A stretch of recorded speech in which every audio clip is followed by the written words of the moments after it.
Un grand bonsoir à tous les patriotes haïtiens.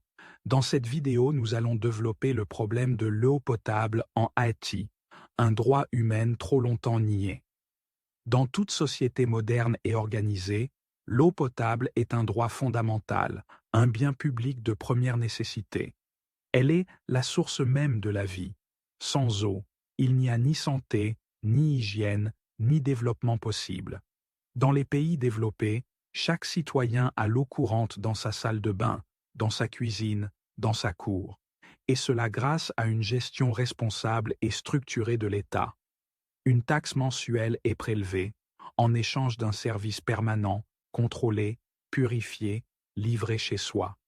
Mais en plein XXIe siècle, Haïti reste l'un des rares pays au monde où la majorité de la population n'a pas accès à de l'eau potable chez elle. C'est une honte nationale. Nous buvons encore de l'eau dans les rivières, dans les sources non traitées, parfois même sans savon ni chlore. En vérité, c'est Dieu seul qui nous protège encore des épidémies de choléra, de typhoïde, de vers intestinaux et de toutes les maladies hydriques. Scientifiquement, notre peuple devrait être malade tous les jours. Il existe pourtant une institution appelée DINEPA, financée par l'État. Elle a des employés qui touchent leur chèque mensuel, mais le peuple ne voit aucun changement. Quel est leur rôle? Où sont les stations modernes? Où est la supervision de la qualité de l'eau distribuée? Aujourd'hui, acheter un gallon d'eau traitée est devenu un luxe. Il faut marcher plusieurs kilomètres, souvent sous un soleil brûlant, faire la file avec un gallon jaune à la main pour obtenir une eau dite potable, vendue à un prix exorbitant et sans aucun contrôle sanitaire. Pendant ce temps, nous, dans la diaspora, nous payons des frais chaque mois à l'État américain ou canadien, et l'eau sort directement du robinet.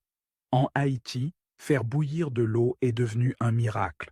L'eau est politisée, commercialisée, privatisée. Savez-vous à qui appartient la compagnie Culligan? Aux mains du secteur privé? Les usines à glace? Le même secteur? Alors que dans les pays développés, chaque famille a son congélateur, ici, on vous vend la glace en se servant de votre misère comme une marchandise. Imaginez la situation dans les sections communales, des enfants, des femmes enceintes, des vieillards qui doivent marcher des kilomètres pour un seau d'eau. Imaginez les déplacés internes à Port-au-Prince, fuyant les gangs et dormant à la belle étoile. Comment se lavent-ils? Comment boivent-ils? Comment vivent-ils? C'est une situation inhumaine. Dans certaines villes, il faut guetter le jour où l'eau va passer dans les tuyaux, chaque 5, 7 ou 8 jours. Les familles préparent leurs seaux, leurs barils, comme si l'eau était un privilège rare. Ce sont des scènes d'un autre siècle. Mais alors, qui est responsable? Ce ne sont pas les pays étrangers. Ce sont nos dirigeants. Des dirigeants méchants, criminels, corrompus, sans vision, qui voyagent en première classe, qui logent dans les hôtels 5 étoiles, pendant que le peuple souffre sans même une goutte d'eau propre à boire. Leur règne touche à sa fin. Les patriotes haïtiens lèvent la voix pour changer radicalement cette réalité.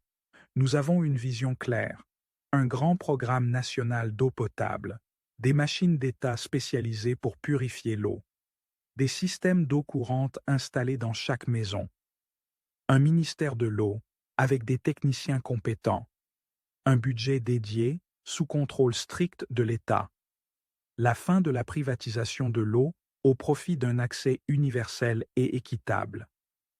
Nous vous invitons à nous rejoindre dans cette révolution mentale, idéologique, sociale, morale et politique.